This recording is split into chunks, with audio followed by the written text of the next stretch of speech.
वालेकुम। Plasma membrane के functions discuss कर लेते हैं।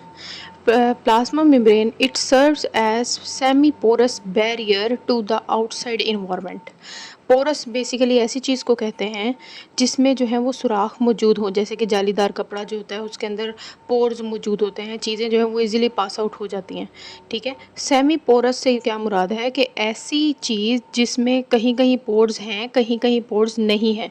मतलब कुछ चीज़ों को अपने अंदर से गुजरने देगी, कुछ चीज़ों को अपने अंदर से जो है वो पास आउट होने नहीं देगी।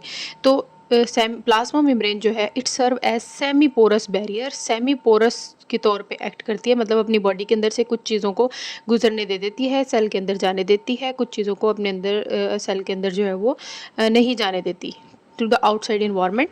It act as boundary. Plasma membrane जो है वो बाउंड्री के तौर पे भी एक्ट करती है। सेल जो है, सेल की जो एनिमल सेल में सेल वॉल नहीं होती, जैसे कि तो ऐसे एनिमल सेल होता है, इसकी जो बाउंड्री है वो क्या है, प्लाज्मा मेम्ब्रेन ही होती है। तो प्लाज्मा मेम्ब्रेन बाउंड्री के तौर पे भी एक्ट करती है। It act as boundary, boundary के तौर पे एक्ट करती है that hold the cell constituents together.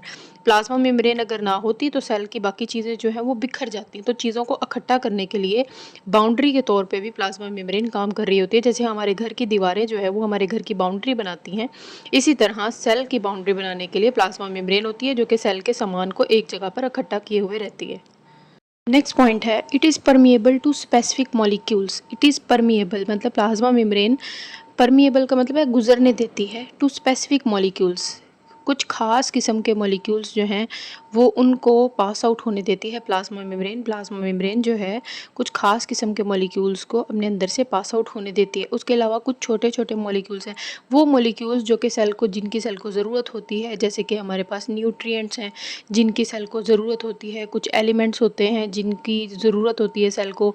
उसके अलावा वाटर का मॉलिक्यूल है, कार्बन डाइऑक्साइड है, ऑक्सीजन है, इस तरह की चीज़ें जो हैं वो ऑक्सीजन वगैरह हो गई, इस तरह की चीज़ें जो हैं वो सेल मेम्ब्रेन से जो है वो प्लाज्मा मेम्ब्रेन से पास आउट हो जाती हैं। It is permeable to specific molecules, specific molecules से परमिएबल है प्लाज्मा मेम्ब्रेन, मतलब इनको गुजरने देती है। It allow nutrients and essential elements, ये न्यूट्रिएंट्स को और एसेंशियल एलिमेंट्स मतलब ऐसे एलिमेंट्स, ऐसी चीज़ें जो कि सेल को चाहिए, टू एंटर सेल, सेल के अंदर आने देती हैं, इनको सेल के अंदर आने जाती देती हैं। और इसी तरह सेल के अंदर जो वेस्ट प्रोडक्ट्स बनती हैं, जैसे कि कार्बन डाइऑक्साइड हमारे सेल के लिए नहीं होती, तो उसको जो है वो बाहर की तरफ फेंक देती हैं। Waste materials to leave the cell, ताकि वो वेस्ट मटेरियल सेल को लीव कर जाएँ, छोड़ दें। ठीक है, small molecules like oxygen, carbon dioxide, water are able to pass freely across the membrane. कुछ मोलिक्यूल्स बहुत छोटे हैं, जैसे कि ऑक्सीजन का मोलिक्यूल हो गया, कार्बन डाइऑक्साइड का मोलिक्यूल हो गया, वाटर का मोलिक्यूल हो गया, ये प्लाज्मा मेम्ब्रेन से ईजीली खुद ही पास आउट होते रहते हैं, कभी अंदर जाते हैं, कभी बाहर आते हैं, जहाँ भी इनकी ज़रूरत होती है। उसके अलावा कुछ बड़े मॉलिक्यूल्स भी हैं जिनको प्लाज्मा मेम्ब्रेन अपने अंदर से गुजरने देती है। The passage of large molecules like amino acids, उसके अलावा अमाइनो एसिड्स हैं, कुछ शुगर्स हैं, ये थोड़े बड़े मॉलिक्यूल हैं। वाटर, कार्बन डाइऑक्साइड, ऑक्सीजन, ये छोटे हैं बहुत ज़्यादा। उसके अलावा कुछ बड़े मॉलिक्यूल्स भी हैं, जैसे कि अमाइनो एसिड्स हैं, शुगर्स हैं, उनको भी जो है वो प्लाज्मा मेम्ब्रेन अपने अंदर से पास आउट होने दे देती है। ठीक है, उसके बाद some eukaryotic organelles have membrane around them. Eukaryotic, हमारे पास दो किस्म के सेल्स होते हैं, एक को हम कहते हैं कि ये हैं प्रोकैरियोटिक सेल्स, और एक हमारे पास वो सेल्स होते हैं जिन्हें हम कहते हैं कि वो हैं हमारे पास यूकैरियोटिक सेल्स। ठीक है, तो प्रोकैरियोटिक सेल्स पुराने सेल्स हैं, यूकैरियोटिक सेल्स जो हैं वो न्यू किस्म के सेल्स हैं। तो यूकैरियोटिक सेल्स के अंदर कुछ ऑर्गेनेलीज जो हैं वो ऐसी पाई जाती हैं जिनके इर्द गिर्द एक और मेम्ब्रेन मौजूद होती है। ठीक है, तो जिन्हें हम मेम्ब्रेन बाउंड ऑर्गेनेलीज भी कह देती हैं।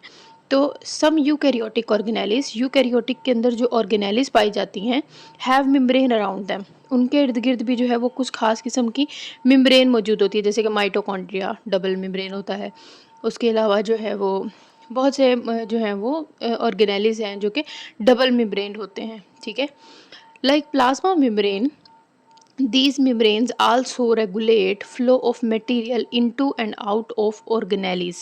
जिस तरह प्लाज्मा मेम्ब्रेन अपने अंदर चीज़ों को आने जाने में मदद कर रही है, इसी तरह जो ऑर्गेनेलीज के ऊपर भी जो मेम्ब्रेन है वो भी मॉलिक्यूल्स को, मटेरियल को उन ऑर्गेनेलीज के अंदर आने देती है और ऑर्गेनेलीज से बाहर भी फेंकती रहती है। ठीक है, तो जिस तरह प्लाज्मा मेम्ब्रेन एक्ट करती है उसी तरह ऑर्गेनेलीज के बाहर भी जो मेम्ब्रेन है वो भी प्लाज्मा मेम्ब्रेन के तौर पे ही एक्ट करती है। These membranes also regulate flow of material into and out of the organelles.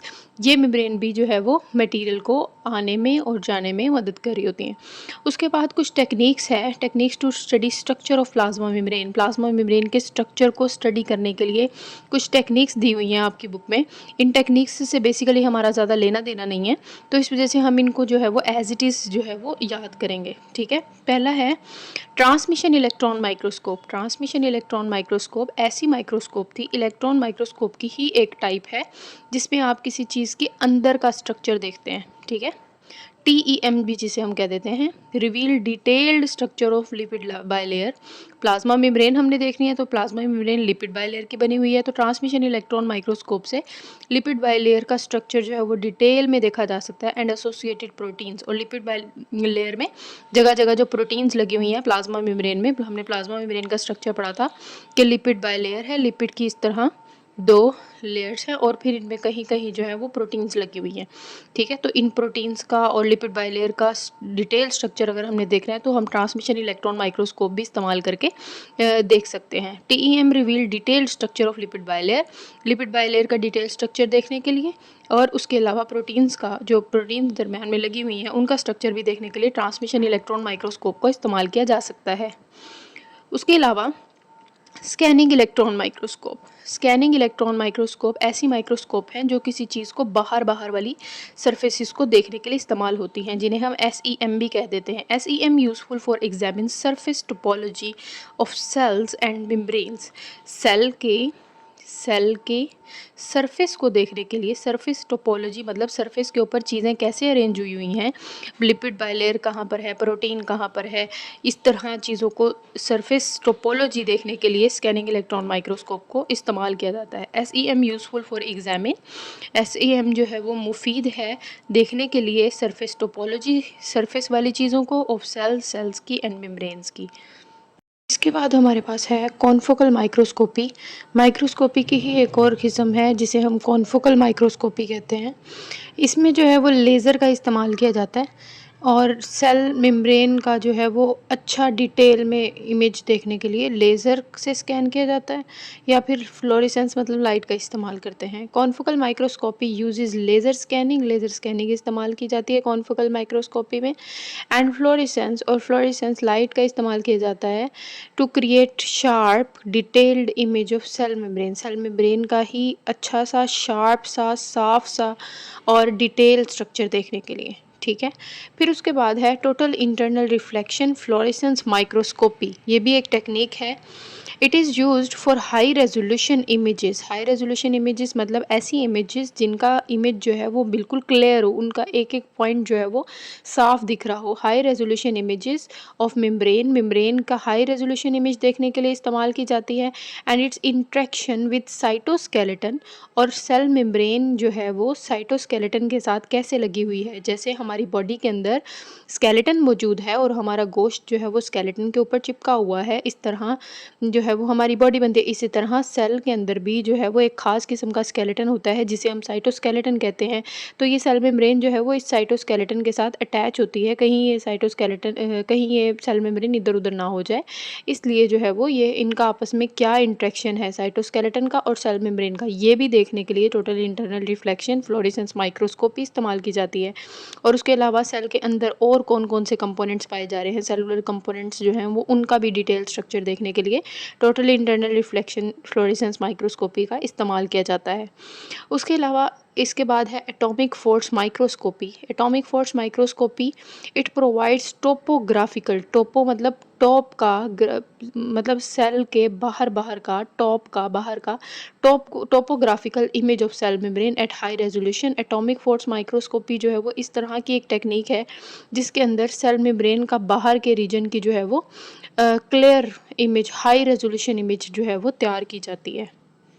बाद हमारे पास है X-ray crystallography. X-ray crystallography, it is used to determine the atomic structure of membrane proteins. Cell membrane के अंदर जो proteins लगी हुई होती हैं उनके अंदर उनका एटॉमिक स्ट्रक्चर कैसा है, उनके अंदर कौन कौन से एटम्स जो हैं वो प्रोटीन्स बनाने के लिए इस्तेमाल हुए हैं, इस चीज़ को देखने के लिए भी जो टेक्निक इस्तेमाल की गई है वो है एक्सरे क्रिस्टलोग्राफी। ये बेसिकली ये वो सारी टेक्निक्स हैं जो हमें प्रूफ देती हैं, जो हमें सेल मेम्ब्रेन की जो है वो डिटेल इमेज तैयार करके देती हैं कि हाँ जी सेल मेम्ब्रेन ऐसी ही है। ठीक है, it is use to determine the atomic structure.